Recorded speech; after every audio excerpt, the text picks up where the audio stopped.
Nate, we are back and we're doing something a little different today. We are trying to build the best team under the age of 25 that we can. First, we need to get into some disclaimers. Obviously, A, we can't get everybody on this team. B, there are some of these players that will be turning 25 soon, but we decided to do it a little easier this time. As of this recording, all of these players are under the age of 25. So we're sticking to trying to make it a little easier, but maybe you have some draft capital you want to reinvest or some extra depth you want to turn into some of these young elite studs. These are what we believe are the best players that you could possibly build around right now. So with all that said, we're going to get into it. We are going to build the best start 9 possible lineup with a quarterback, 2 running backs, 3 wideouts, tight end, flex, and that all-important super flex slot. Nate, I was kind enough, since you smoked me in the last draft, that we did a long time ago now, but we're going to maybe do these a little more frequently. But I was kind enough to give you the 101, to give me the double up at the second pick and third pick. Who's your first pick? Your most valuable player under the age of 25. What do you got? This is pretty easy, Bob, because we are doing this in a super flex format. So I'm going to take CJ Stroud off the board at the 101. He is the top quarterback under 25 right now, pending whatever Caleb Williams does and possibly a fully loaded Bears offense. But CJ Stroud, what we saw him do in Houston last year was really, really impressive as a rookie. And having a team that has Nico Collins, Tank Dell, they just got Joe Mixon, who I'm not the biggest fan of, but that is an upgrade over what they had last year. But no offense to Devin Singletary, but that team is going to continue to build around him. He's going to continue to just improve and improve, and with the fantasy production that he had rookie year, moving forward, I think we're going to see a lot of really good seasons out of CJ Stroud. So easy pick with the 101. Yeah, I'm full agreement with you. I think that when we were in the season last year, there was always the discussion of like, well, if you could have CJ Stroud or the 101 next year after CJ Stroud started popping off, just take the player is already the stud that CJ Stroud is. And maybe you want to go get CJ Stroud now. Some trades I have pulled from fantasycalc.com/trade database. Get on over there. It's a really cool place to see, some recent trades that have gone down if you're trying to maybe sell assets, maybe what you can get in return for those, or if you're trying to buy someone specific, you might be able to figure out exactly what you need to pay or what you might have to, what the trade might have to look like. So just a couple trades off the rip. Don't know if these get it done. I think one definitely does, but Bryce Young and Drake London is one trade. 2 24 first. I'm assuming one is at least early to mid. The other one's probably mid to late, somewhere around those ranges. And then the big one, I'm assuming it's a late first, but Justin Herbert and a late assumed 24 first to go get CJ Stroud. That was pretty wild to me. And all these trades, by the way, are in the last week. So, and most of them are in the last couple days. So any of those trades or any of those values suit your fancy? Do you think any of those is spot on or any of them way off? What are your thoughts on those? That Herbert in a first trade is really interesting because I know there's a lot of disappointment right now with the Chargers offense and, what we're looking at with Herbert. And, he didn't have the greatest fantasy year either last year. So I get all that. But also we know that Herbert is a top 10 dynasty quarterback for years and years to come. Like we know that. That's pretty set in stone. So there's definitely a buy window here for Herbert. Now, if you're a contending team, you're like, hey, I'm one of the top teams for the championship. Yeah, it's going to be hard to sell CJ Stroud for Herbert in a first right now because I'm not sure Herbert's going to give you the production that even Stroud's going to give you in 2024. But if you're kind of like an in-the-middle team or, you have to be lucky to be a true championship contender or maybe you're in a rebuild, I would definitely consider, shopping CJ Stroud around, see if I can get a guy like a Herbert or a top 7 quarterback like Burrow maybe in a first-round pick or something like that. I think that's a good way to, make your team better. Yeah, I think that this is just way too much to go pay for CJ Stroud, but CJ Stroud's going for buku bucks. So if you got him, it's something to explore. If you can trade down and stay in that top, ish echelon of quarterbacks and get a first on top, I think if you're selling this, try to get a second or something back, even if it's a 25 second, there's something to make it a little evened out. Because you might have to pay something along this line, especially without Herbert having the weapons right now. It's a little interesting there. But with that said, I'm going to move into my next pick. You mentioned him, Caleb Williams. I'm going to take him off the board here at quarterback 2, pick 2, and I am pretty much in. on Caleb Williams as a top 10 dynasty quarterback at this point. I have him over players that we'll mention later. But, I don't have a lot of concerns when it comes to Caleb Williams' talent. I know a lot of people are, maybe a little more concerned about what's going on upstairs in terms of like character concerns and things like that. I don't have that same concern. I think he's a great player. I think he's a great talent, great throw of the ball, on script, off script. The way he can maneuver the pocket, keep his eyes downfield, and find the perfect throw almost every play.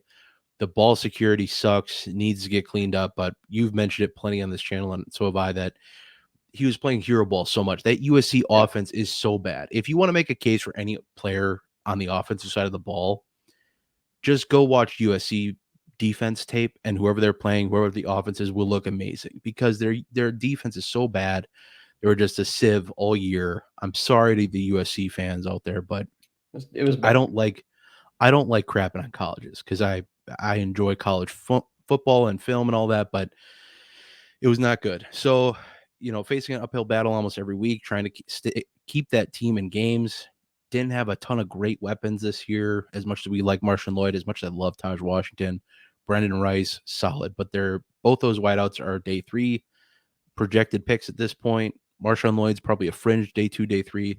But I'm all about Caleb Williams. I think his value, when we get into startups, is going to be in the late first of startup drafts, early second at the absolute latest, but I doubt it. There's going to be some wide receivers in that range before you start looking at more quarterbacks. But I think right now, a value I found that I thought was pretty solid for him. And this one you'd have to, unless you've already done a draft or it's a Devy league, whatever the case is, you'd have to, send this to buy the pick to draft Caleb Williams. And I think you're looking at something like Kyler Murray plus a 24 second was a trade I found. Okay. And I think this is a nice fair tier up that I'm honestly in on Kyler Murray for the most part. They're one of the favorites. I just wish he had someone to throw to. I'm sure he's going to get somebody. I'm sure he will. But right now, there's literally nobody except for Greg Dortch. Wow, you watch your tone. And, Zach watches these videos. Trey McBride's out and there, there's Michael Wilson out there. Zach watches these videos, Nate. Sorry. Watch out. Sorry. But they are currently the favorite to land. Marvin Harrison Jr. as well. And there's a plethora of wide receivers at the top of the draft that they could, trade back a couple slots with one of these quarterback needy teams, whatever the case is. But overall, I think Kyler Murray is a bit of a decent value right now. And I still think that this is, if you're going to try to get Caleb Williams, I think this is fair to pay. And if you're maybe looking to move off the pick, I think you might be able to get even more than just the 24 second. Maybe you get a third on top as well or something, maybe in a future year, maybe in a future second. But that's my thoughts at the second pick. And I guess I'm back up again. We're doing a little snake action here. So now I need to collect my thoughts here. And I'm going to go ahead and I'm going to take what I still believe to be the best wide receiver in fantasy football or in fantasy football in general, dynasty, you name it. I'm going to go ahead and take Justin Jefferson off the board here, get my wide receiver room kicking off. And we don't know who's throwing him at this point. It might be Sam Darnold.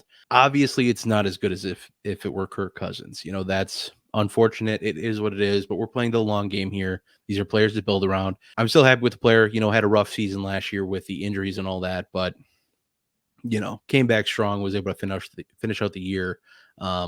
Even without Kirk Cousins, still had a pretty decent finish of the year when people were expecting him to maybe not even make it back. So I'm in on Justin Jefferson for all the reasons that he's still a top dynasty wide receiver asset. Maybe the wide receiver one for some, still might be in a tier with some other guys. But either way, pretty easy for me. Talking some trades. I think these are, especially in 24, probably an early projected first here, along with Brandon Ayuk, to go get Justin Jefferson. Like I said, I think that's probably a top 5-ish pick to get that done. Or you're looking at something like Kyler Murray plus 25 first. That also probably looks like a mid. I know it's a little early now. It's harder to project that out, but I think that's kind of the range of values you're looking at with picks to go get. Justin Jefferson with those deals. Nate, your thoughts on those values? Justin Jefferson here at the next pick. I think Justin Jefferson, he's going to be expensive to get, obviously, but if there's ever been a window to go acquire Justin Jefferson, the window might be now. They just signed Sam Darnold. People obviously aren't super excited about that. They did just trade for a first-round pick. I'm assuming they're going to use that to trade up in the draft and select a quarterback, be it Drake May or J.J. McCarthy or Jaden Daniels, whoever it is at the top of the draft around there. I expect them to go get a rookie quarterback. Now, there's obviously a lot of excitement if you get like a top 5 rookie quarterback and you pair him with Justin Jefferson, Jordan Addison. There's a lot of potential there, but also early production from a rookie quarterback. Can he support Justin Jefferson at a top 10 level and a Jordan Addison at a top 24 level? Those question marks are definitely there. So, if you're looking long term, Justin Jefferson's still obviously a great add to any team. There might be some people who are willing to move off of him, not sell him for cheap, but move off of him for lateral moves that they think, can help me more in the short term. So if you're thinking more long term, I think Justin Jefferson is someone that you could go probably acquire for some of those prices. Yeah. And I think too, one of those, I don't love doing this, but I think there are occasions where, say you pick up an orphan roster or, your team is just not started off well, you need to recoup some assets or get some added value to your team. He's somebody you could use to kind of blow up your rebuilding roster. And while we want to build around these types of players, Justin Jefferson is one you could diversify into 3 first-round picks, good high-value first-round picks that you can use to trade down, trade back with, whatever the case is, and ultimately add a ton of draft capital to your roster that you end up using in other ways. But with that said, Nate, you were on the clock at the 104, I guess we'll call it. What do you got? Well, I got the 104 and I got the 105 because we're doing this little snake action here. And Bob, I think you made the same mistake as you did last time. You left me the top running backs, so I'm going to actually double up. I'm going to take Bijan and Jahmyr Gibbs. Sure. So I have my running back room. I'm feeling pretty good about it. Both these guys obviously coming in from last year's class. They are the young studs at the running back position. And with the draft class we have now, I do like some of the guys, and we've talked about it. We don't think that this class is like the worst class ever to exist, but it definitely doesn't have the top talent like a Bijan, like a Jahmyr Gibbs, like a Breece Hall we saw even before. So I have to cash in now. I got to make sure I have these young guys. I think we have a really good class coming in 2025, but they will have to take some time to get used to the NFL. So, looking at young stud production that I can feel confident about, I don't know if I'm getting that anytime soon moving forward. So I got to go ahead and pay up for Bijan and Jahmyr Gibbs and make sure that I have those guys locked in long term. So really happy to have that starting in my lineup: CJ Stroud, Bijan, Jahmyr Gibbs. I love it. Somewhat counterintuitive building around running backs, but that's the discussion we're getting to. These are guys you look to maybe add later on in your builds. And, running backs that can kind of stand the test of time. We hope, we believe in the talent of these players. They're still relatively young as well. So it's, these guys haven't been through a ton of wear and tear yet.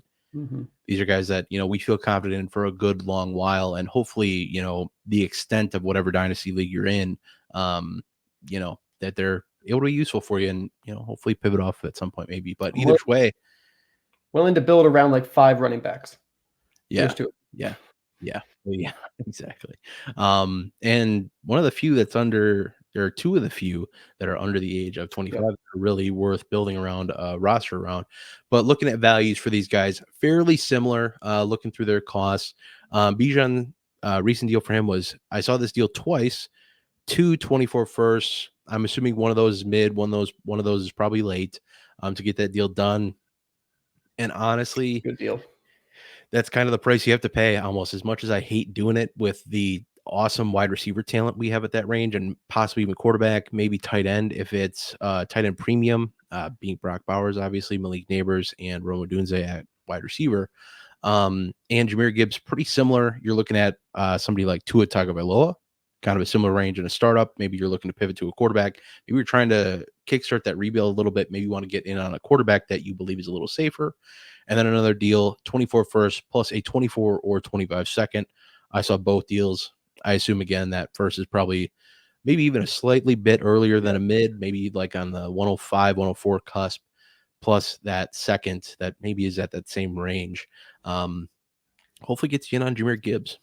Thoughts? I think those are deals, man. I think those are like buy lows almost, because it's easy to be like, oh yeah, we just want to devalue running backs. But just because the whole landscape has been devalued does not, it actually means that these top 5 guys are more valuable because, like I said, I can't build around more than 5 running backs right now. So getting a Bijan, a Gibbs, when last year would have, it could have cost you 3 firsts to get Bijan last year. Now you can get him for a mid and a late. You're telling me, like, come on, that seems a Yeah. little ridiculous to me. These running backs are pretty good. And speaking of running backs that are pretty good, I am going to take one off the board here. I'm not going to make the exact same mistake I did last time and pivot a little bit. I'm going to go ahead and take Breece Hall off the board here at my 6th pick, or my third pick overall, I guess. Going to take him. And, I was one of the most vocal that I know of on saying, hey, cool the Jets with Breece Hall this year, pun intended that he is a Jet. Guys from bouncing back from ACLs just don't do well, plain and simple. There's almost always a hiccup that year. There's always usually, follow-up injuries, that aren't ACLs, but they are adjacent to ACLs. They're hamstrings, they're, knee sprains, whatever the case is. There's usually some issues that follow that year and maybe halt the full bounce back. But Breece Hall did not take long to really get back into true form. Was super elite despite being in a pretty bad offense.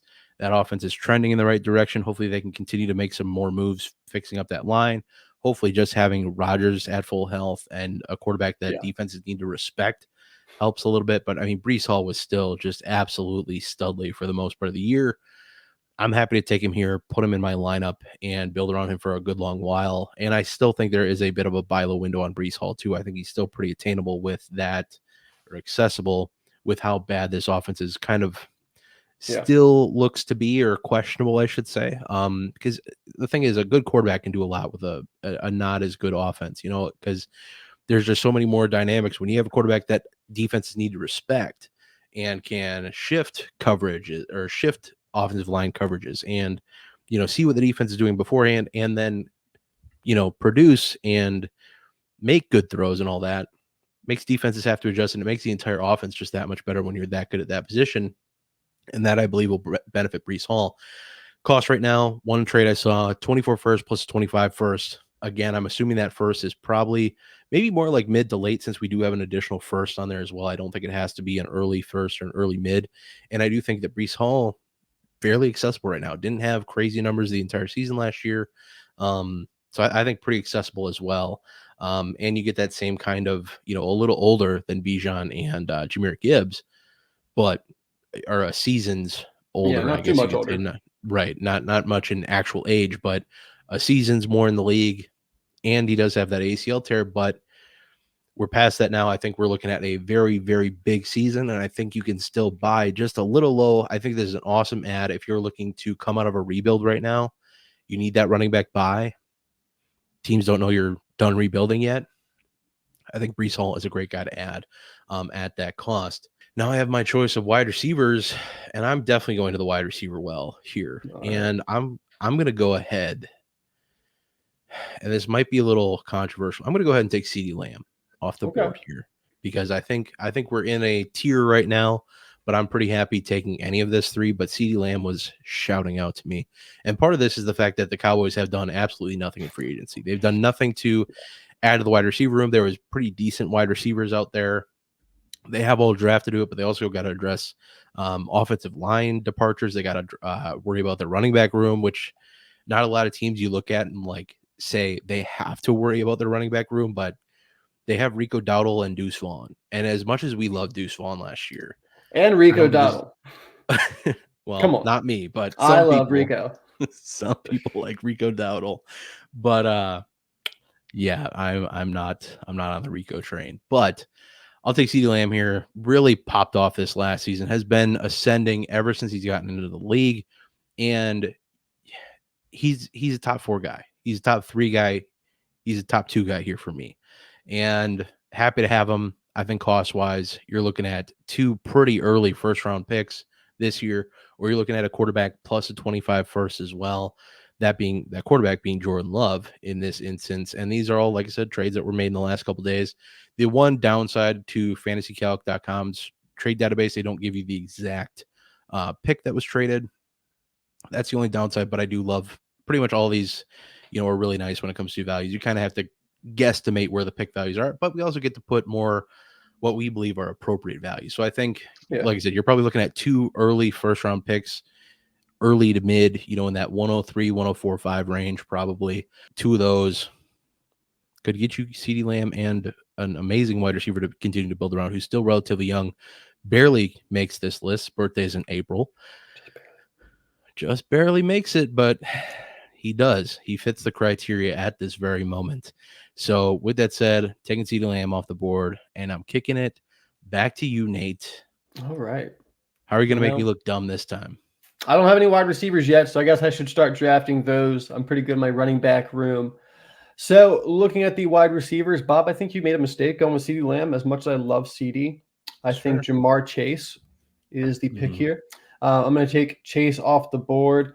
And, I've always considered him, in the same tier as Jefferson. And then now I do have Jefferson, Chase, CeeDee, and Amon-Ra St. Brown all like in my top tier. I'm happy really with any of them. But while he hasn't moved yet, T. Higgins sounds like he's on his way out of Cincinnati. Sure. And if T. Higgins is out of Cincinnati, along with Tyler Boyd, I'm assuming they're bringing in somebody else to replace the two of them. But that leaves Jamar Chase with the littlest amount of competition he's ever faced in his NFL career.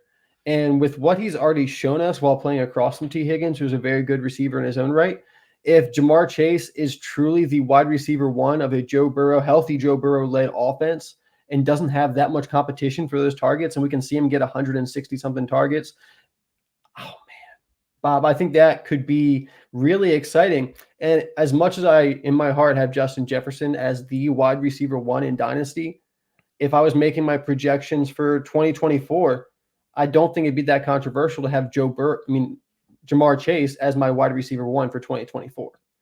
And if I'm expecting Jamar Chase to be the wide receiver one overall in 2024, and he's a year younger than Justin Jefferson, then is Jamar Chase possibly the wide receiver one in Dynasty? It's a conversation that certainly needs to be had if T. Higgins moves on. It's already a conversation we have been having, but it might really start to lean in Chase's favor if Higgins is on his way out. So I'm going to take Jamar Chase here. I think that, obviously having him as my wide receiver one, really happy with that. Would you like to hear some? Let's do the values before I go my next pick. All right. So talking some Jamar Chase values, who I will agree is probably a good value right now because of the back injuries that halted his season, the Joe Burrow injury that halted his season. Yeah. And that is some of my concern. We've seen some, news out there that Joe Burrow might not be perfect coming into the year, but that's a slight concern for me. But Lamb, I do feel, is a little bit more consistent as just a producer at this point. But also, I think he has no competition for his targets either. So. Exactly. That's a lot of my thought. I do think we're splitting hairs ultimately. If you want to take one over the other, I would say if you're looking to buy one, Jamar Chase is probably the better one to actually go buy. Because I think the one of the trades I found at 24 first and a 25 first, I've seen in the YouTube comments, you guys down there in the comments, shout out you guys, leave some comments while you're here. Nice ones, hopefully, maybe some guys that you want to build around specifically, and things of that sort. But I've seen, trades where people are getting like Jamar Chase for like just the 103 straight up or the 104 straight up, that people are just, for whatever reason, just saying, nah, Jamar Chase, the heck with him. And I get the frustration, but hey, if don't be the one selling out of frustration, be the one who cashes in on the buying and frustration. I don't think that's going to happen in most leagues, but hey, that's why we knock on some doors. That's why we take chances and ask, hey, what are you looking to get for this guy? What do you want? So Jamar Chase, 24 first and a 25 first is the trade I found. And I think, if that's not the 101, it's a pretty good deal, in my opinion. Yeah. Love it a little less when we get to 102, but 103, I'm pretty wheels up on that deal. Your thoughts? Agreed. No, I think you're thinking 103. Marvin Harrison Jr. is probably already off the board at that point, and you're stepping into that tier 2 of quarterbacks or the tier 2 of wide receivers.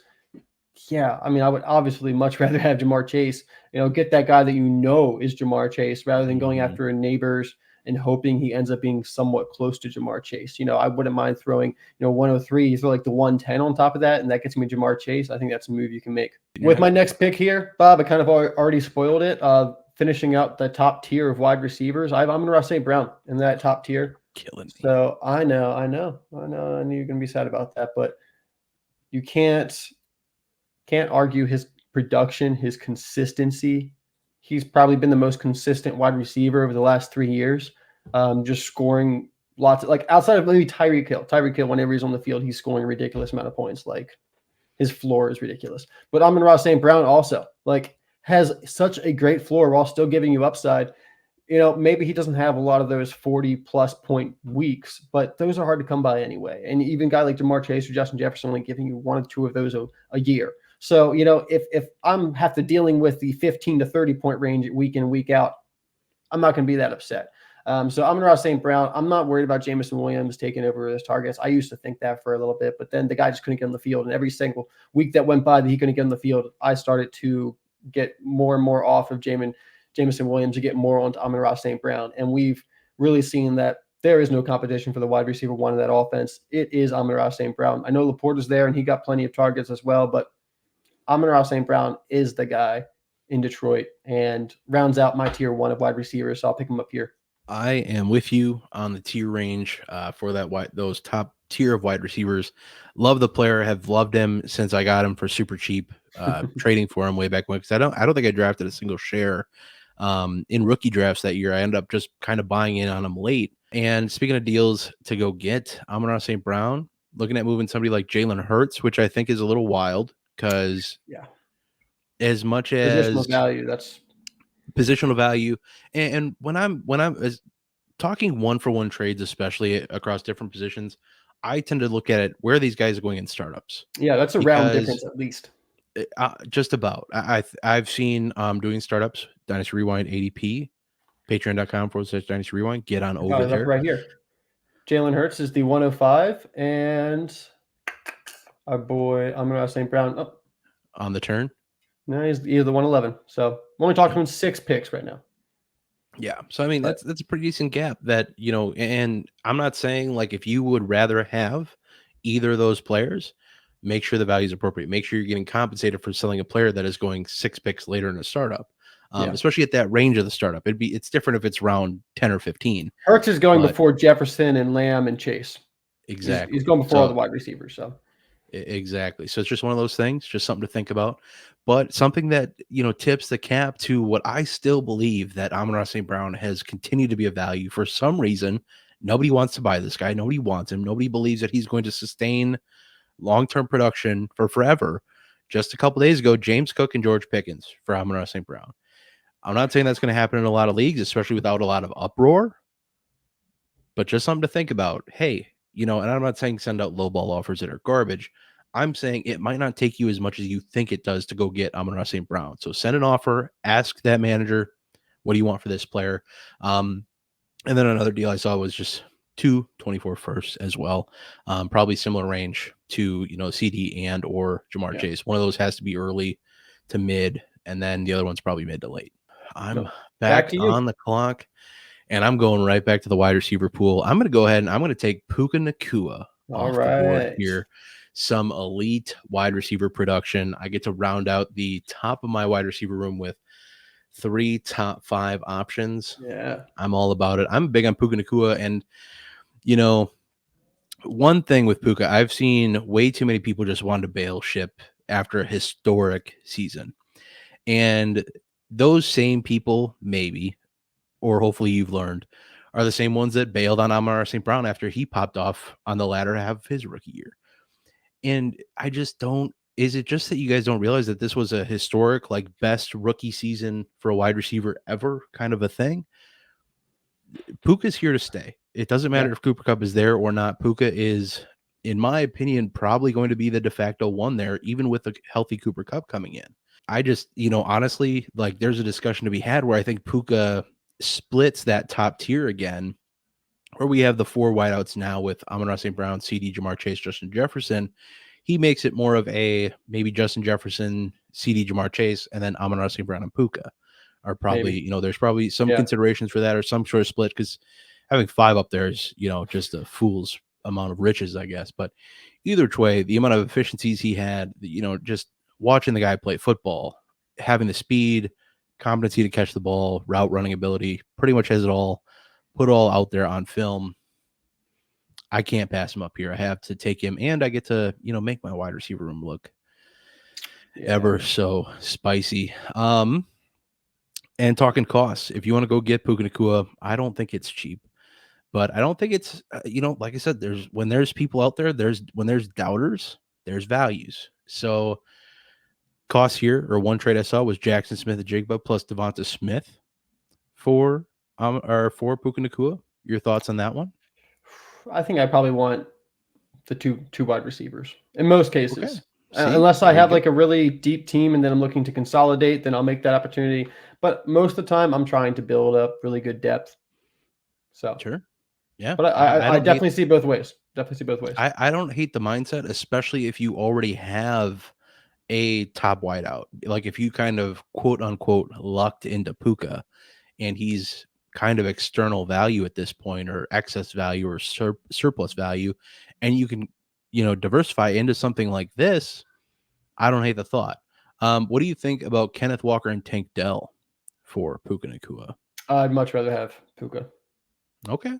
All right. Yeah. Fair enough. Now, I am at a crossroads here because I'm a little torn, because I think I've started off rather well this time around, and to toot my own horn, it's hard. There are a lot of good players in this range, and I think this is where it starts to get spicy. This is where the board opens up. Yeah, no, for sure. Yeah, it's a lot less chalk picks. And I think for me, I am going to go and take another historic player, and I'm going to go ahead and take Sam Laporta off the board here. Ooh, the top tight end, or tight end one in Dynasty at this point. And, as much as because I think there are a lot of good tight ends that I could grab that, are available, that I don't think I should have necessarily made the move at a onesie position. I just think there is so much value in already having what is known, what is an incredible value, being Sam Laporta, just putting up elite numbers across the board, another historic level rookie tight end season, and cost, isn't great by any stretch of the imagination. I think you're having to pay a good bit, but I did see some trades that made me think, hey, maybe not that bad. Saw George Kittle plus a 26 first. So you're getting to replace the production. You're getting a first way too far in the future. If you're doing this move, at least, try to get a 24 first that is in the mid range. And none of these were tight end premium, to clarify. Then I saw Trey McBride plus a 24 second. Not bad. Tend to believe that's probably has to be an earlier second for what it's worth. And then I saw a 24 first straight up. And that I'm assuming is probably mid, probably in that 5, 6, 7 range would have to be. But I'd easily, we had the discussion on the channel a bit ago now. I think it was in the season where it was, basically Sam Laporta versus Brock Bowers. And it's like, we'll just take the known asset. Everybody else, I think there's some known in what's available at the tight end position in this format. But I'll take what I believe to be truly known in a good offense, locked in with the quarterback, locked in with a lot of pieces. Ben Johnson's still the OC. Decided not to take a head coaching job like a lot of people thought he was. That was kind of a concern, but Sam Laporta is just that dude, as they say. So, Nate, I'd love to hear your thoughts on that bombshell of a pick. What do you got next? Yeah, Sam Laporta has blown away all of our expectations his rookie year, and he was very, very impressive. Personally, I'm going to wait a little bit on tight end. I now have the luxury of, now that you picked one, as much as I love Sam Laporta, and he's certainly deserving of the tight end one title, I don't think that the gap between him and the couple other young studs below him is that large, or is going to be that large once we kind of get around to it. With that being said, going back to me, Bob, I still have a wide receiver slot open in my lineup, so I'm going to go ahead and take Marvin Harrison Jr. So now I got Jamar Chase, Amon-Ra St. Brown, and Marvin Harrison Jr. I expect Marvin Harrison Jr. I don't have him in that top tier yet, but Bob, I expect within his first 3 seasons, if not much sooner than that, we're going to have Marvin Harrison Jr. in the top tier of wide receivers in Dynasty. It really seems like only a matter of time at this point. Certainly, there's always a chance he doesn't live up to expectations, but everyone's feeling really good about Marvin Harrison Jr. It's not just us here at the Dynasty Rewind. It's not just the fantasy football analysts. It is the NFL draft Knicks that are putting him as the number 1 player in the entire draft over the quarterbacks, over anyone at the offensive line position, any of the other wide receivers. They're putting Marvin Harrison Jr. in what is considered a historic wide receiver class by many as the bona fide wide receiver one. You got to love the talent. And then the landing spot we expected to be the Cardinals. They just got rid of Marquise Brown and got rid of Rondale Moore. So I know Michael Wilson is there, but Marvin Harrison Jr. is going to go there. And it currently doesn't look like he's going to have really any competition for that wide receiver one spot. And I really like Kyler Murray, who looked really good coming back from his injury last year at the end of the year. And we saw what DeAndre Hopkins did with Kyler Murray. And if Marvin Harrison Jr. can start producing like that as soon as his rookie year, it's not going to take long for him to be in that top tier. I thought you were going to pick him. I thought about it. And admittedly, I always, and this is, not necessarily great in this format for this concept, this video, but I've always prioritized tight ends and rebuilds and roster builds. I always want to have that tight end stud that I can rely on, that I can just put in my lineup most weeks, unless he's injured or on bye week, that I can just say, you're good, you're done with. I think there's a lot of value in that because it opens up, it prevents me from having to, which I'll still probably do, it prevents me from having to have that tight end taxi squad farm that never develops into anything that I just rotate out every year. I have like 3 starting tight ends and 4 of them on my taxi squad. It's terrible, but I don't know what we're doing, but you got to stop doing that. But so admittedly, I always prioritize tight end more than I should, especially in this type of format. I get it. It was probably a bad pick, but looking at some deals for values, what you maybe have to pay to get the Marvin Harrison Jr. pick, Jordan Love was one of the pieces straight up to go get that pick. And honestly, I feel like it should cost more than Jordan Love, but I also I get it. It makes sense. You need a quarterback. And that's another one too, is, when we see these deals, you look at positional values, quarterback, it leans quarterback in my opinion. But you have to think about how that quarterback came to be on that roster, because there's no guarantee that when that roster was created or that league was drafted was this last year, or that person acquired Jordan Love via trade already, whatever the case is, at the cost of a starting quarterback. Might have been a late startup pick to go get Jordan Love whenever they got him. Might have been a late rookie. I got Love in a couple ways that way, where you just pick him up late in a startup. And I know I got him in the 4th round of rookie drafts that year. I think the 5th round in a couple.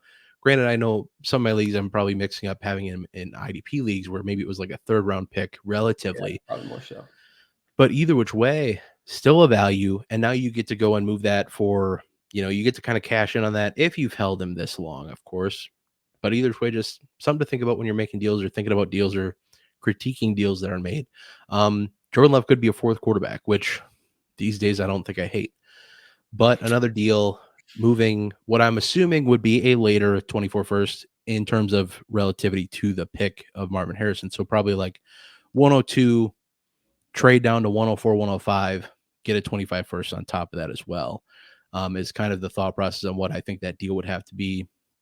The secondary deal, trading the 102 for probably the 104, 105 plus 25 first, something to get up there into that quote unquote elite wide receiver range, which is a tier above, which, man, I have a tough time justifying that deal in my head, because I don't like Marvin Harrison is wide receiver 1. But back to the conversation we just had with Sam Laporta and the rest of the tight ends, I don't think he's that much the wide receiver 1 over Neighbors and Odunze to justify throwing what could be an early 25 first on top of it.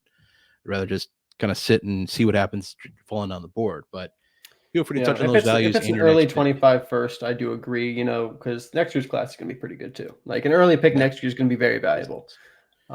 So I do think Marvin Harrison Jr., I do think he is certainly a tier above Neighbors and Odunze, especially when we're talking about projecting players and the risk that comes with projecting players. I feel more confident projecting Marvin Harrison Jr. than I do either one of the other players.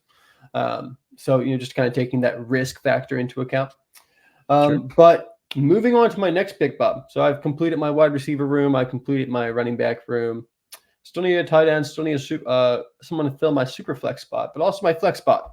So I'm actually going to put somebody in my flex spot It's going to be a wide receiver, but there's a lot of talent on the board, and it's hard to pick one, to be honest. Yeah, I To kind of agree. talk you through the players I'm looking at, Chris Olave, Nico Collins, Garrett Wilson, the two rookies outside of Marvin Harrison Jr. and Malik Neighbors and Rome Odunze. Like, how do you pick one? All these guys you got to be happy with.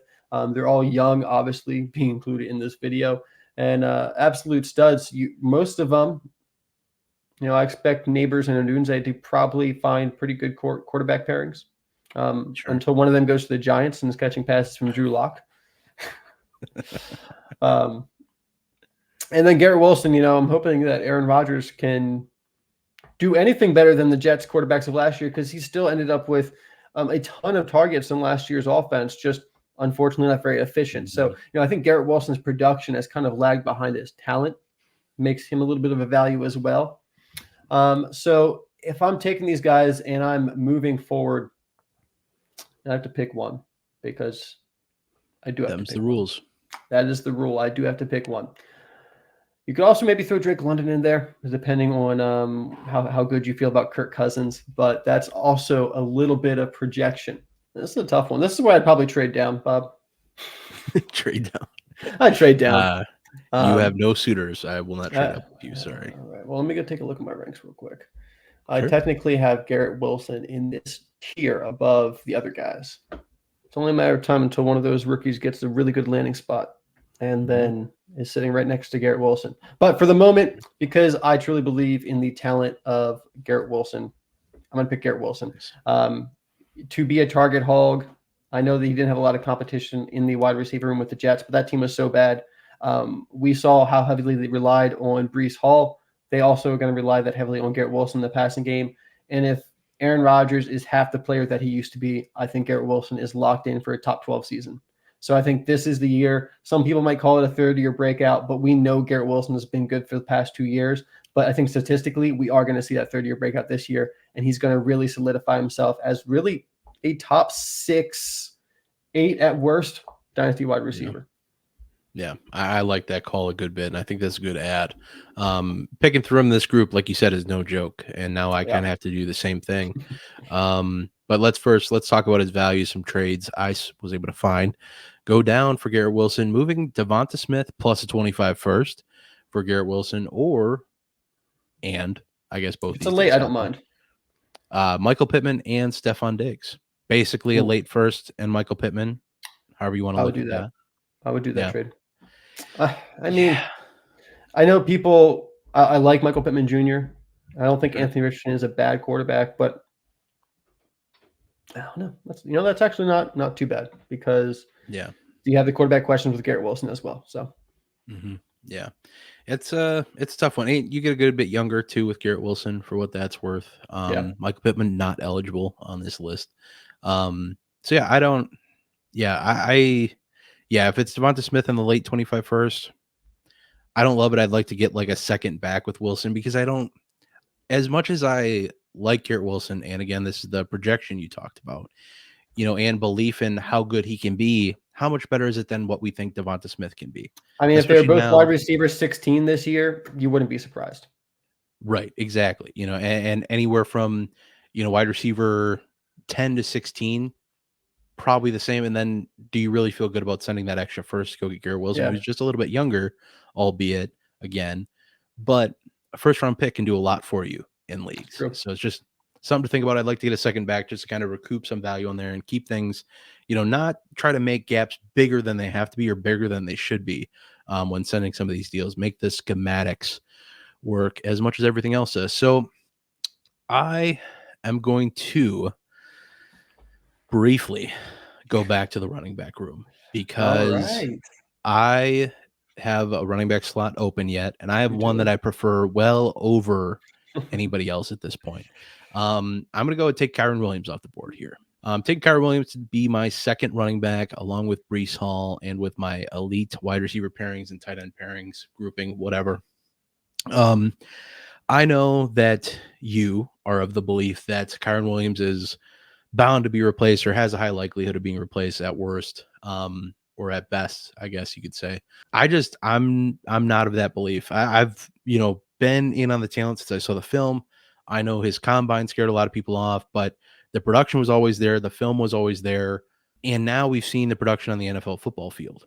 Mhm. And when he gets injured, we were making the comparison pre-show of how Damian Pierce got injured early on in the season, came back and was just god awful a year, never got his starting job back.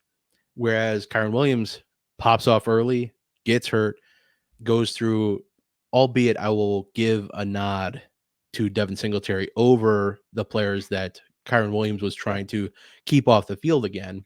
Ronnie Rivers, shout out. Daryl Henderson from the grave, shout out. Zach Evans. Zach Evans, who I don't think there was much fight there. I mean, was there really?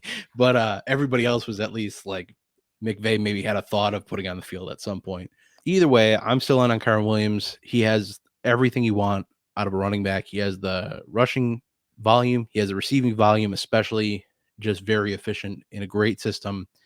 He's Sean McVay's guy at this point. I'm all about getting him here over the other guys that are on the board.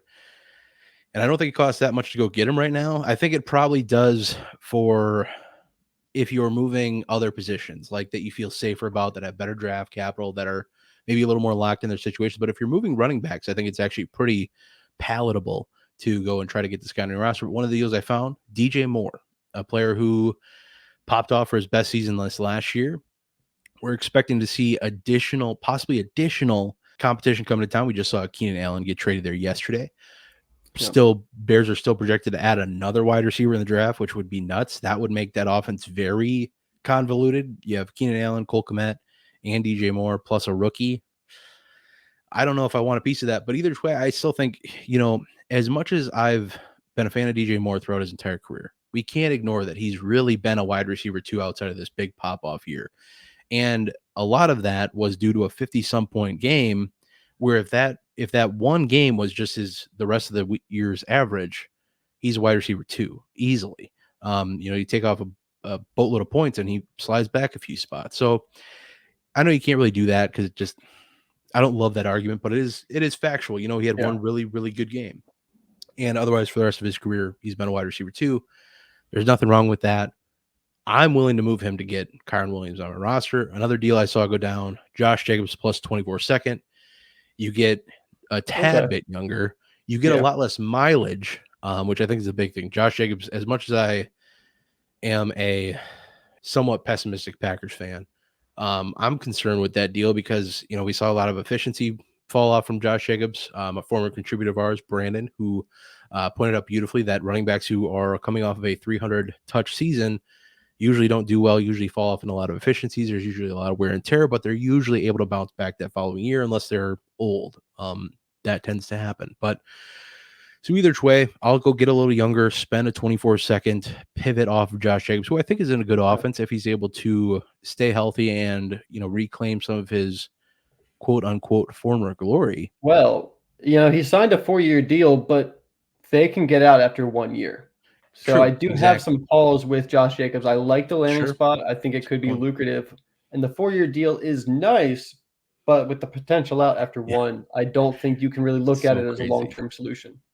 Yeah, no, I agree 100%. So I like that making that pivot. I think either way, I think both these guys are locked in for this year. And I think with a lot of running backs, you can't really project much further than that anyway. So I'll take the one who's a little younger, maybe gives me a little more long-term upside. I do have to spend a pick, is what it is. But with that said, I get to make another pick here because we're doing snake draft. And now I'm in a tough spot here. Do I want to take a quarterback? Do I want to fill out my flex spot? Do I want to let the rest of these wide receivers cook a little bit? It's a tough choice. A lot of talent on the board. There is a lot of talent on the board. I am going to go ahead. I'm leaning quarterback here. All right. I am leaning towards Anthony Richardson. Okay.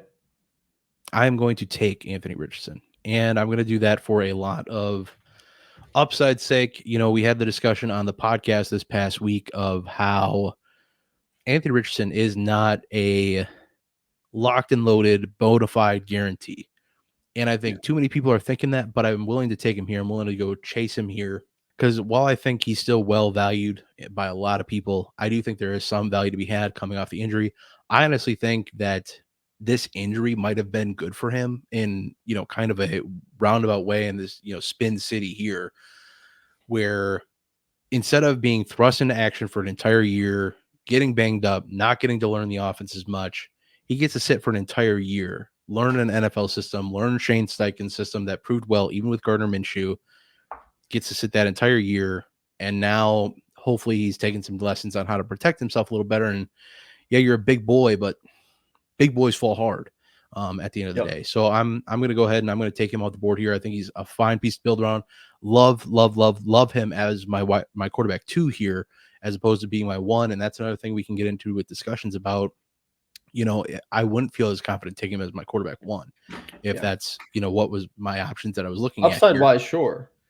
But yes, there's a good bit of downside ultimately with Anthony Richardson as well, because we drew the line a little bit, a very dotted line from Anthony Richardson to Trey Lance. And I get it's not a perfectly straight line, a little bit of ebbs and flows there. It's not perfect, but a quarterback that is not a sure thing, doesn't have a lot of NFL experience or a lot of even starting experience, period. Also, then you have the conversation of didn't play in the SEC like Anthony Richardson did. So there's a little bit to be had there. Not a sure thing. Happy to take him here. A lot of upside swing. I got enough pieces on this roster that I'm ready to roll it, even if this doesn't work out. And even if I have to spend a 24 first, that is, maybe in the place of, I wouldn't go 101 or 102 again. I'd probably prefer to just sit and draft where I'm at. But instead of drafting a Jaden Daniels, instead of drafting a Drake May, I think I'm pretty happy taking a shot on Anthony Richardson over these other young wide receivers as well. And rounding out this roster with a lot of upside, rushing the ball. A lot of people are going to want to say Jalen Hurts or Cam Newton, whatever you want to say, whatever your upside swing is. If I get 80% of that, I'm pretty happy with Anthony Richardson. So, and hopefully a little more longevity than Cam Newton was. But hopefully, Nate, you're back on the clock. Feel free to touch on that or dive into your next pick.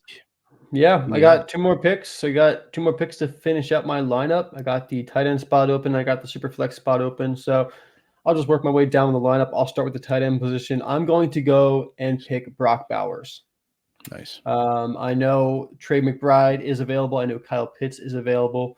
I was taking a look at the measurables between Brock Bowers and Trey McBride because Trey McBride had a really good season.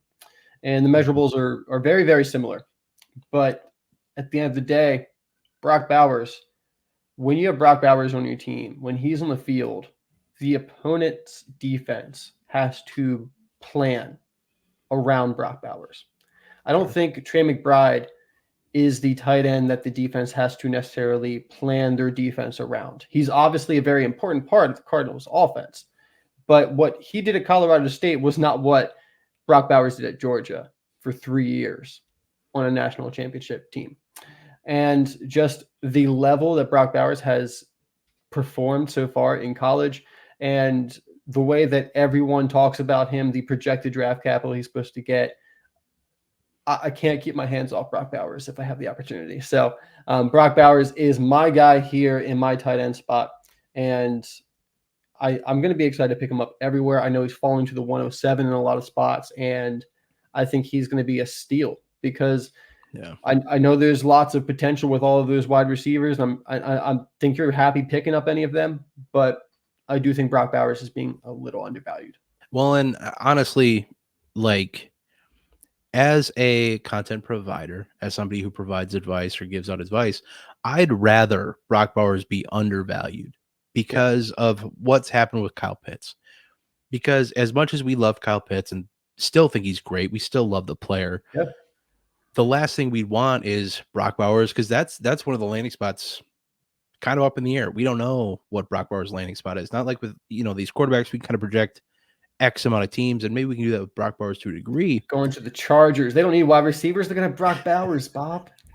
Yeah, just lined up as a tight end, I guess. But either which way, the last thing I'd want is to suggest, I think one comparison we could make between these two, because similar, very prolific producers as college tight ends, but where Kyle Pitts was being drafted, in some cases ahead of Jamar Chase in that class, ahead of plenty of other producers that have panned out. I saw him at the 101 a couple times. I mean, I'm glad we're not making that same mistake. And I think, while Brock Bowers is probably in the grand scheme still being a little undervalued, I'd rather see that because I think it'd be a mistake if it's not a tight end premium and he's going off before the wideouts, before quarterbacks. I struggle. So I think I like that spot. I think, I could, if I see him ahead of Rome Odunze or Malik Neighbors, I'm not going to be like, what the heck, you idiot? Why are you doing that? Yeah. But I think I'd rather see this progression that we've had compared to how the Kyle Pitts situation has panned out. Because at the end of the day, while you kind of want to play the tight end matchup, it's about putting the most points in your lineup. Whatever does that. If it's, the decision between Brock Bowers or so-and-so, Rome Odunze, and Rome Odunze is going to put more points in your lineup, and you can find a tight end to replace Brock Bowers that gives you 80%, but the wide receiver that you're replacing for Rome Odunze only gives you 60% of the production, there's your answer. So, man, I feel like I explained that pretty well for whipping it off the top of my head. Yeah. But looking at some trade offers that you'd have to, or some players you'd have to send to go get the pick to draft Brock Bowers, you're looking at DJ Moore. And then you have the philosophical question of where do you have Brock Bowers ranked in Dynasty tight end rankings, because TJ Hawkinson, Mark Andrews traded for this pick as well. Yeah. What are your thoughts on that? Yeah, it's a tough one to put a guy that we haven't even seen play in the NFL field yet above those guys, especially because neither one of them are like into their 30s yet. TJ Hawkins is actually still pretty young. So, I took Bowers over McBride here, and obviously we've seen McBride do it on a high level at the NFL. But once we get a landing spot for Bowers, I think if he has that good connection with a quarterback, if he does go to the Chargers and he's Herbert's target, or he goes somewhere where he's connected to a really good quarterback, I don't think it's a terrible thing to move Mark Andrews or TJ Hawkinson for Brock Bowers, because I think that what Bowers is going to become is going to be that. Now, do you want to just stick with that? Because, hey, it's already, you already have Mark Andrews. Why go get Brock Bowers, who could be Mark Andrews? Yeah. I don't think it's something you need to make a move where you have to move off TJ Hawkinson or Mark Andrews to go get a Brock Bowers. But also, I don't hate the move too, if you want. Yeah, I think it's a good retool strategy where, especially if you're able to get anything on top of the Bowers pick for these guys to kind of, justify that, like you said, the proven commodities for the less proven commodity. If you can do that, get a retool, then you get this younger tight end, and then you're able to say you're still trying to be competitive. Maybe you're able to go buy an Evan Ingram, who is significantly cheaper, although they've added some, or they're projected to add more competition for him. They've added Gabe Davis already. They have Christian Kirk. They are one of the favorites to grab a wide receiver round one as well. So there could be competition coming that hurts Ingram, but Ingram's production the last two seasons have been so impressive. Really, really good in Jacksonville. Very revitalized career down there, and I'm happy to have him everywhere I do. You got another pick here. Yeah. So speaking of the Jacksonville Jaguars, I need a quarterback. So I'm going to pick Trevor Lawrence. I know that Drake May is on the board, Jaden Daniels, JJ McCarthy, all of the rest of this year's quarterbacks outside of Caleb Williams, but give me Trevor Lawrence. I have not fallen off the T-Law hype train yet. I still think he's a very good quarterback who didn't have a really good team around him last year. And the Jaguars have done a good job in free agency so far to surround him with good players. I know they let Ridley walk. I know they brought on Gabe Davis, who, everyone's not going to be super, super excited about. But honestly, look at Ridley's production last year. They used him mostly as a deep threat. Gabe Davis is going to be able to fill that role just fine. And he'll still have some huge games. And I think as an NFL player, his impact on T-Law is better than, what you're hoping maybe for fantasy from Gabe Davis. And then, like you said, I'd still expect them to go grab a wide receiver, maybe in the first round. If not, very definitely day two. I like Christian Kirk there in the slot. I like Gabe Davis as the deep threat. They just need that, big-bodied outside wide receiver to kind of be their number one target. Christian Kirk's obviously the number one target right now, but they can find a young stud wide receiver for Trevor Lawrence, and we'll be feeling really good about Lawrence as a value buy, I think. So, it seems like it's pretty set in stone. They're going after a wide receiver. I don't know who, because it's not going to be one of those top three. They don't have a draft pick to get one of those top three. And I think Brian Thomas has been the name that's been thrown around for the Jaguars. I think that'd be pretty exciting for Trevor Lawrence. I like it a little bit less with the Gabe Davis pick, to be honest, but I still think Brian Thomas brings plenty more to the table than just being a deep threat to excite me about his possible Jacksonville landing spot. So whoever it is, I have confidence in this offense. They have a good offense around you. Like you talked about Ingram, they have Travis Etienne. So a good offense. I think this team is coming together. We're going to see Lawrence continue to improve. And I think the fantasy points will catch up with that. Yeah. I think the one thing too to note with Lawrence is like he's never really had like bad production. Like it's always been very a lot of floor games, a lot of 15 to 20 point game depending on your scoring format. Obviously it can range if you do points per completion, how many you do for yards, touchdowns, etc. But he's never really had a ton of like bad games, and this was probably a concerning season for sure. But and you mentioned the letting the team letting Calvin Ridley walk, which I think actually was a better move for them because they'd have to give up draft compensation, either a second or third round pick, depending on when they signed him. As much as I think Calvin Ridley is a talent, I think that's a better move to have, again, more draft capital to put pieces around Lawrence and continue to build on that. Draft offensive line help. There's supposed to be some decent offensive line help in this class. So with any luck, that's something that happens. But you mentioned him being a value. I think you're pretty accurate with that. I think there's a lot of people that are kind of out on Trevor Lawrence right now, and I don't think it would be a ton to go get him if you wanted to, again, make another retooling move, or you wanted to just kind of shake up your room, whatever it may be. One trade that I really like for a retool, or even maybe shifting to a rebuild, moving Dak Prescott plus 24 second for Trevor Lawrence was a trade I saw. 24 I'm surprised first. you can't just do that straight up. I think you probably could. I mean, maybe really? you probably need the Cowboys to do something, but Dak Prescott, Dak Prescott was like quarterback 3 last year or something? People hate Dak Prescott. He was quarterback 4 in points per game, and he was more than that just in overall rankings. Well, the market's dumb, Bob. I'm with you. Just take the value as it is. So maybe Dak Prescott's not the one you want to move to get that deal done. But either which way, that was a deal I saw. 24 first and a 25 first. So still kind of expensive. I'm assuming that first probably isn't that early though. Yeah. Maybe it's mid, but I doubt it with getting that extra first on as well. But then Josh Downs in the 24 first, I assume that first is in quarterback range, where you can get somebody to replace Lawrence, especially being in a super flex format. But I think he's still relatively available, or relatively accessible, where you don't have to spend a ton to go get the guy. Let me throw some stuff at you about Trevor Lawrence real quick. Do it. So this past year, averaged 17.3 fantasy points per game. Solid. Which was quarterback 13 on a points per game basis. And he played 16 games, so he might have finished above quarterback 13 on the year. And last year, he averaged 17.9 points per game, which was quarterback 12. So if you're like, okay, well, Trevor Lawrence doesn't have top 5 upside. I don't think anyone's expecting him to have top 5 upside at this point without all of a sudden doubling his rushing, which actually he's had over 600 yards rushing the last 2 years and has 8 rushing touchdowns, which is 9 rushing touchdowns, which is more than Lamar Jackson, who only has 8 rushing touchdowns the past 2 years.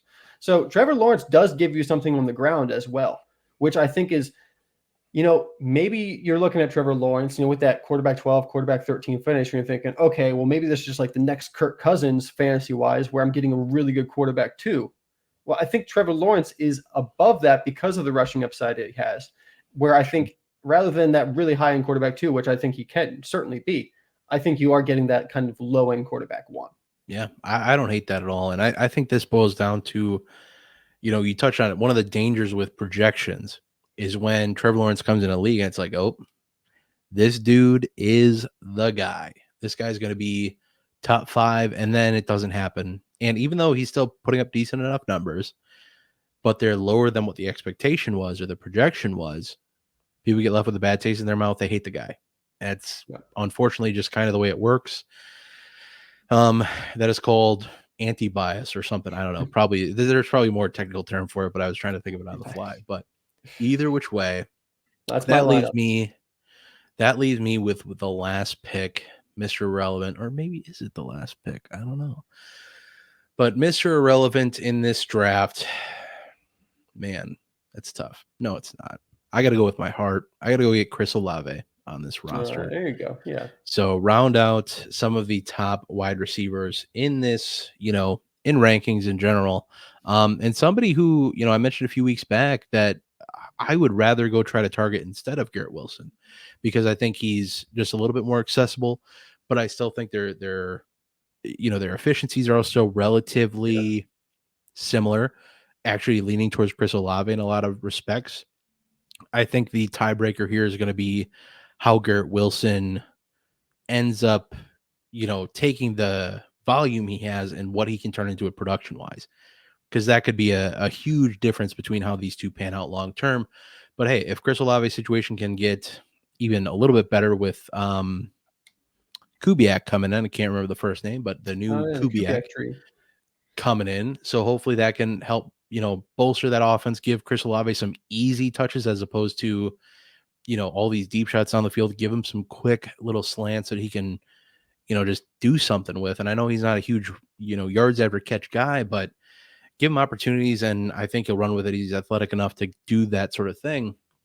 And again, I think he's usually relatively affordable. I think, when I looked it up last time, or when I put the trades together last time, I was able to find like a late first round pick plus a second round pick to go get Chris Olave, whereas Garrett Wilson, it was usually 2 firsts. Usually one was mid, maybe one was a future first, but a little bit more to go get Garrett Wilson than Olave. Right now, I was able to pull DJ Moore in a 26 first. And another one, again, if you want to retool, moving Christian McCaffrey for somebody like Chris Olave. If you're looking to, kickstart that rebuild, I'd almost rather chase like multiple firsts, or, something to diversify a little bit more Olave in of a that asset. second. Something. If I could do that, I'd be all about it, for sure. But I'm going to go ahead and add Chris Olave here as my last pick. Nate, we're at 18 players. We are 18 players. I'm a fan of even numbers that end with 0 and odd numbers that end with 5. What do you say I let you pick from the litter one non-quarterback flex spot for your bench to round out a top 20 under 25? I'm looking at the board here. I'm thinking, okay, who am I going to pick for my bench? Do I need running back depth behind Bijan and Gibbs? Maybe, but I don't feel great about any of these running backs at this point. Just Sure. ranked over some of these wide receivers who are still left. So looking at the wide receivers, I'm swinging for upside here, Bob. I'm going with one of the rookies. I'm going with my preference. Okay. That's Rome Odunze. I feel really good about his projection to the NFL. I think he's a pro-ready player. I think he's one of the most pro-ready wide receivers in this draft class. I think he's already an NFL wide receiver who just happened to play in college last year, and we saw that with how he dominated at the catch point, and also led the NCAA in receiving yards. So we're talking about a highly productive player. He's going to go top 10, if not maybe top 5. And Rome Odunze, I think, has the upside to truly be a wide receiver 1 in the NFL. And if that's in a pretty good offense, that also means he has top 5 wide receiver and dynasty potential. I don't hate that one bit. I think that's an awesome pick. And I think I'm going to also swing for some upside, but I'm going to take a known asset, one that's already been in the league, cooking a little bit. I'm torn, but I'm going to go with the guy who's not almost 25. That being Nico Collins, who turns 25 on the 19th of March. So a whole day after this video is scheduled to come out. So I'm going to go ahead and I'm going to take Rashee Rice off the board, who I think just got a lot easier to buy with this Marquise Brown news, which, I bought him last month then, I guess. True. Well, yeah, right. No kidding. Now you need to buy him. Go try to buy him now if you weren't able to. But our one of our contributors, Noah, shout out Noah from the Discord, trying to get him on the channel soon, brought up the point that when a good wide receiver, we believe, goes to another destination and there's already a good wide receiver there, it doesn't have to be a negative thing for either one of these guys. Both these guys can still be productive. And why I believe personally that Rashee Rice is going to be the more productive, going to be the primary wide receiver. Travis Kelce's still there, probably going to, vacuum up a lot of targets still. Rashee Rice was able to be the wide receiver 27 in his rookie season, and most of that production didn't even kick in until the latter half of the year. Really nice to see his production down the stretch and through the playoffs. Set the rookie reception record in the playoffs. Dope. Doesn't help your fantasy team during the season, but it's just another way to show that, hey, he is trusted in that offense. He was handpicked by Mahomes. Yippee, another narrative I just hate, but whatever, had to throw it out anyway. But then you look at Marquise Brown's career, and as much as we love the talent and how electric Marquise Brown can be, he's just never been able to put it together. His best season came in year 3, finishes wide receiver 24 and half PPR. Every other year, he's been a fringe wide receiver 3, 4, or worse. And that's between injuries, lack of production, you name it. He's coming to stretch the field. He can do a little bit more than just stretch the field. We did see him get some work, in the intermediate, running some comebacks, running some slants, things like that. He's going to be used to stretch the field primarily, but this is good for Rashee Rice. And I think it's still a good spot for Marquise Brown. I'm probably, just based on the values, I'm probably more inclined to sell Marquise Brown and buy Rashee Rice. Rashee Rice is going to play a lot of the slot and get a lot of short and intermediate work. Marquise Brown's going to play outside, maybe pop into the slot from time to time, but he's going to be more working intermediate to deep. And then Travis Kelce's just going to be left with the rest of the field. But it's not a bad thing for Rashee Rice. I am sticking with the guy who's linked to the best quarterback in the NFL right now. And I still think that, with his ascension, starting off as a wide receiver 27 already, as the wide receiver 27 already, that's good for his scaling of what we kind of expect for the future. I'm all about it. I'm all about picking him up here. I think you're getting to buy a little low. I think there's other considerations I'll get into, but I want to talk about the value of Rashee Rice a little bit first. If you want to go get Rashee Rice, James Cook in a 24 second was a deal I saw, 24 first and a 24 third, and Rachaad White. I'd, depending on where that first is, obviously if it's, top 5, I'm probably okay with sticking with it.